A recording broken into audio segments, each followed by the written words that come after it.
ChipokoChatomato again. Ndutaura kuti chakaita kutozara nofunga mese soka ende nhau yacho ndutaura kuti nhasi ukona DJ Chinoboy. Ndutaura kuti nhasi ndine imwe time so. Sorry, ndutaura kuti ndine 3 questions unyatsonza here Chinoboy. Andinoda kuti ndikakubvunza so make sure ese unofanira kugona. Asi ndutaura kuti yekutanga ndinchakudzanza. Yochandudza dzako ngani. Tune kuti ukagona ndosoda kuzoti DJ Chinoboy we must work hard ndosoda izvozvo. Ndoda kuti complete work kana kuti neti work handiti runyatsonza. Ndutaura kuti first question right.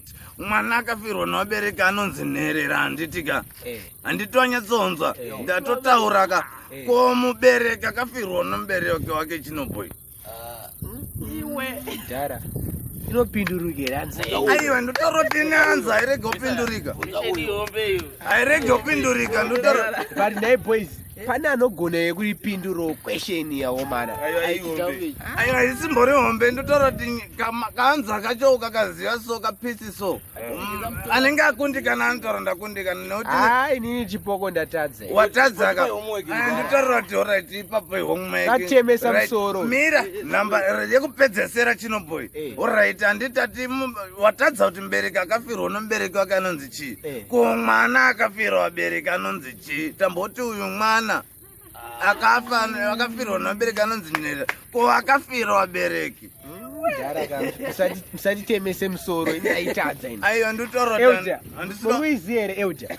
Ndakachikumbira watipe homework mukoma zvekuti handitipe homework. Aiwa ndotoro kuti iyo inoda kuudza ida kuti munoenda unotsvaga wani yachiri pakati mubereki akafirwa nechi nemubereki wake. Uri kuona nhau yokuti mwana akafirwa wabereki anonzi chii. Anonzi Jesus Chinoboy. Vanyatsoenzera hanza Jesus. Ndotaura kuti Jesus womubhaibheri unoziva nokuti uri kuona kuti Jesus akazotaura kuti vabereki azoona kuti right munhu wese ka akatongewa zvinhu zvake panyika panosara pasina kana munhu. Ndobva aiti inini hangu ndakuroherewa pamuchinjikwa ndofira mimi mese. Kunzwa here hanzi mwana akafira wabereki anonzi Jesus. ChipokoChatomato icho. Ndotaura kuti icho